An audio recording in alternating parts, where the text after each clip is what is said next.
How's it going, guys? It's me, Vivi, and welcome to another Ratchet & Clank video. So I'm sure some of you guys are aware that Insomniac Games has been live streaming a lot these days. Actually, ever since they rebranded their company, they've been doing a lot of live streams, like at least 3 times a week. Now when it comes to Ratchet & Clank, they made 2 recent live streams. They played Ratchet & Clank the original on, well, I was gonna say PS2, but they played the original game, which is part of the collection, on the PS3, and they played A Crack in Time once again. Now in one of these live streams, we had CEO and founder of Insomniac Games, Ted Price, we had James Stevenson, we had Brian Algier in the other live stream, who was the creative director of the Future Saga, Jeff Whitener, who started from Into the Nexus, I think, if I remember correctly. I think he was also animator for Sly Cooper Thieves in Time. Anyhow, you see all of their names on screen. Now, I thought of making this video simply going over the most interesting points mentioned during these live streams. Now, this is the second time I make a video like this. If you guys enjoy this video going over like the highlights, then I could make more.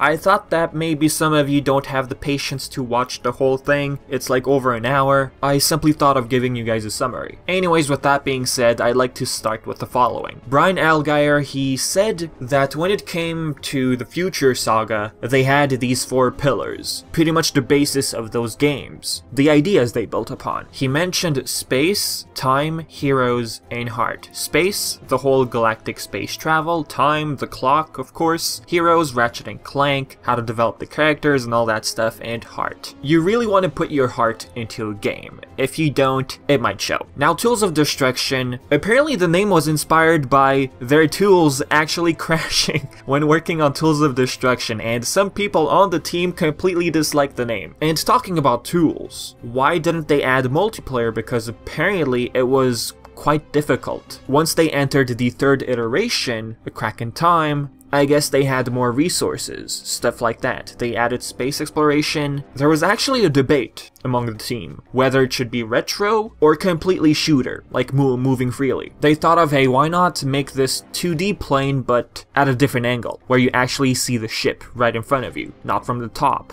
And of course, with the space exploration, they brought us the small moons, which is one feature I absolutely adored. One thing I'd like to say, what I love about their live streams is that you can ask them questions and they answer all of them, pretty much. That is awesome. Now, one of the fan questions asked during the live stream, why wasn't space exploration and constructor weapons brought back? Now, they gave us a pretty obvious answer, I'd say. They were experimenting. I guess they didn't want to follow the same formula over and over again. But I gotta be honest, if they had brought back space exploration, I don't think fans would have complained. I understand they're trying to do new stuff, but space exploration, it was truly something. If they had brought it back, it wouldn't have made the game repetitive at all. So yeah, they were trying to experiment apparently, and they didn't want it to get stale. That's what they called it, stale. They were always tweaking the formula, but like I said, space exploration, it was fantastic. Now, A Crack in Time, they themselves said that it had the most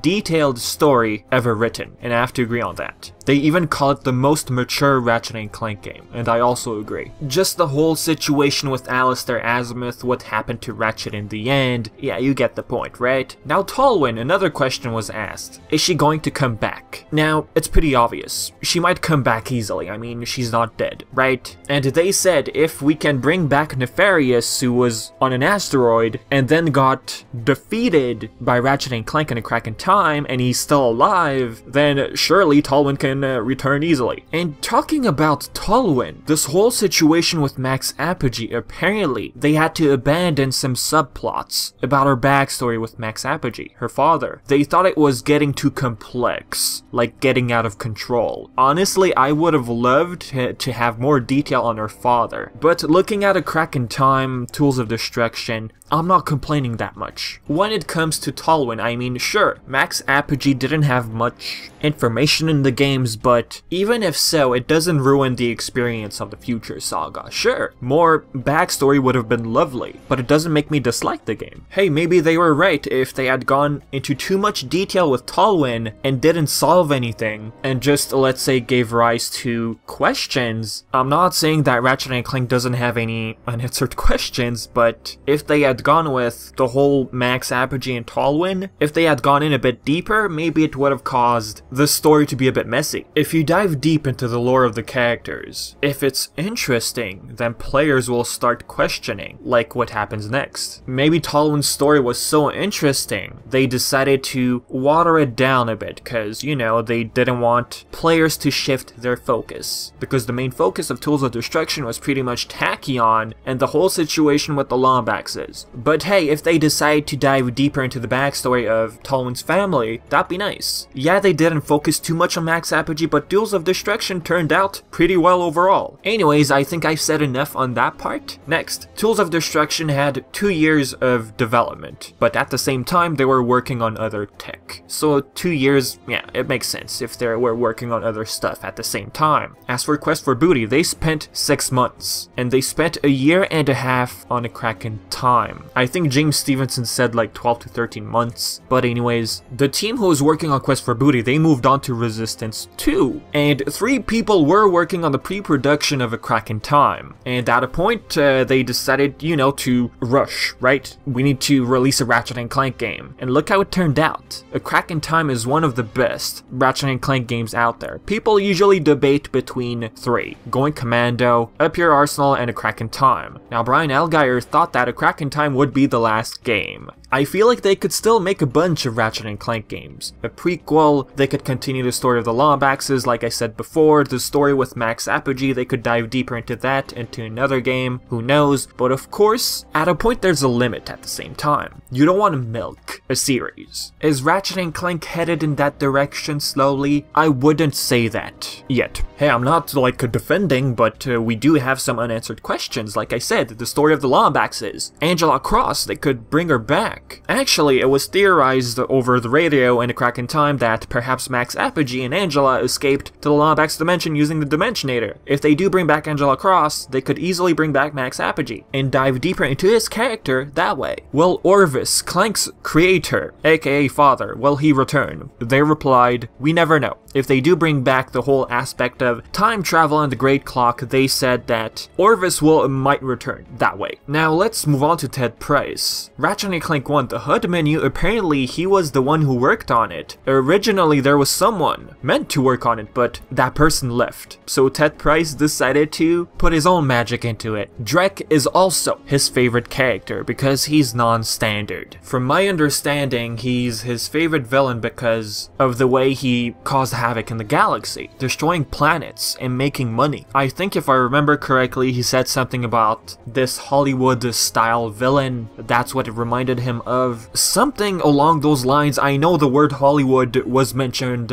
in there somewhere. Drek is pretty much a non-generic villain. Next, of course, the same question was brought up again. Will they port the old games to the PlayStation 4? Ted Price said that's a great suggestion. Pretty much they said keep telling PlayStation that you want that. Future Saga, the PS2 games on PS4, that would be lovely. According to Price, Japanese Ratchet & Clank is quite, I wouldn't say quite, but it's different. Apparently the humor is a bit different. I mean, some of the American humor apparently wasn't a thing in the Japanese market. I mean, the plumber's crack, I think it wasn't mentioned in the Japanese version. And apparently, the Japanese version had some rewritten parts. And Price said that he wasn't too sure of the differences. Examples I could show you guys is the last scene from Ratchet & Clank 1. When Clank is walking away thinking that Ratchet abandoned him, you can actually hear what he's saying. In the American version, he's just quiet. 今のショックのせいであちこち壊れたっす。ああ、もうどうでもいいだろう。どうでもいいだろうって。そっか。もうボスは倒したし、こんな壊れたロボットと一緒にいる意味はないっすよね。Another thing, Deadlocked. The armors, it's so anime-ish. That is all.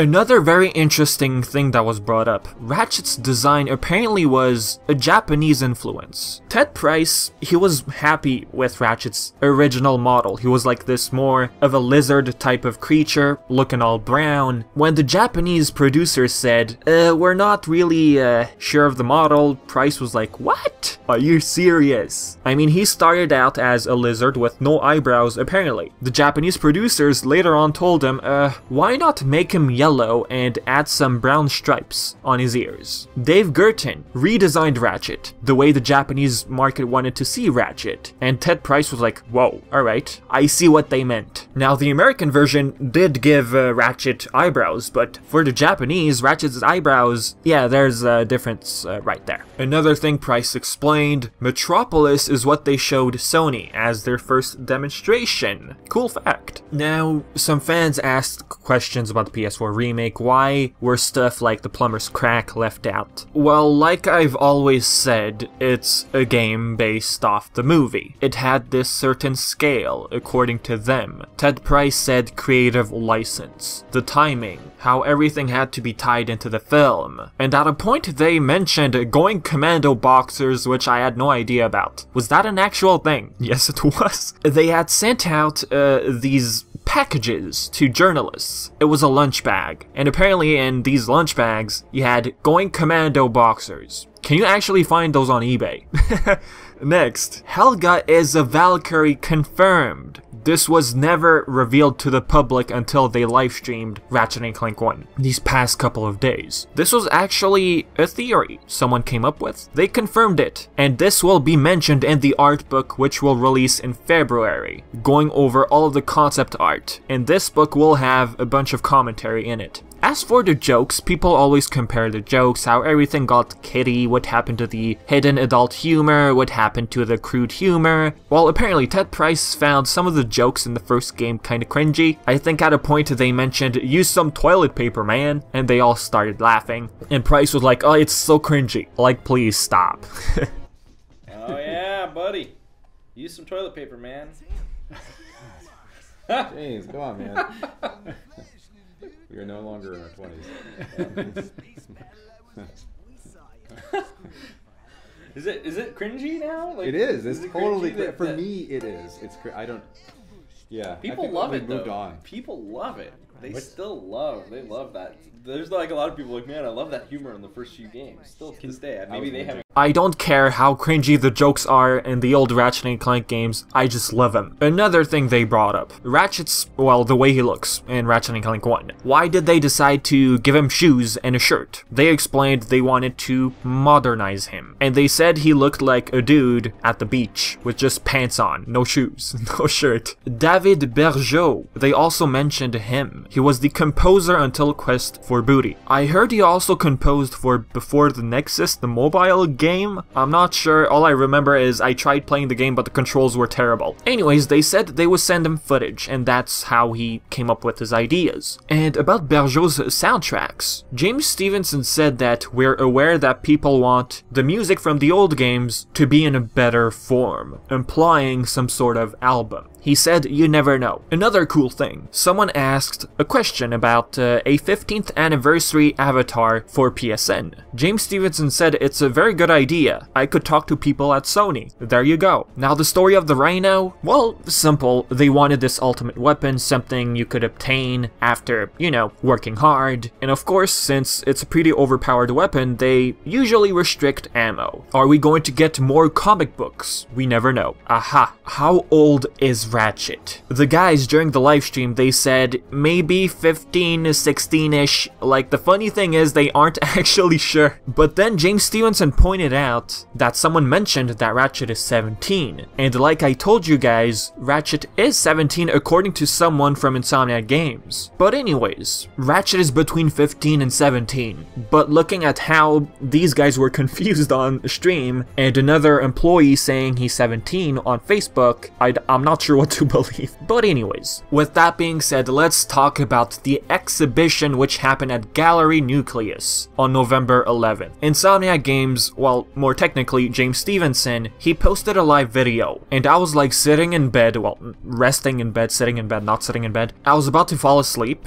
I go on Twitter and I see this live video. I was, I guess, fanboying, to keep it short. And someone apparently flew all the way from Australia. That is crazy. And I'm like here sitting complaining that I live far away. I wanted to be there, and why? Because Ted Price was there, James Stevenson was there, John Fiorito. Like, I think I would have told Ted Price to sign my forehead or something. But what's the point of doing that? When you take a shower, it's just gonna fade away. But in all seriousness, meeting the guys who were behind one of the games that were part of your childhood, that's an awesome experience. And for those of you who went to that event, good job. It was worth it. Just watching that live video, wow. And all the art on the wall and everything. And by the way, if you guys are wondering if those are on sale, yes, they are currently on sale over on Gallery Nucleus. Now, it ain't cheap. Alright, it ain't cheap. I'm actually debating, should I get this one, which is 60 US, convert this to Canadian, goes up to 75, plus shipping, which is $15, it goes up to like 90 bucks Canadian. So I'm like sitting here and I'm like, should I get this? And if I do, I'm gonna frame it, for sure. And they only have 60 copies. Out of all of the prints, apart from the concept art of course, I think this one is the one that really caught my attention. Anyways guys, with that being said, this is it for the video, so all of the links will be in the description below. If you have any questions, as usual, leave everything in the comment section below. And yup, I've been Vivi, and thank you for watching.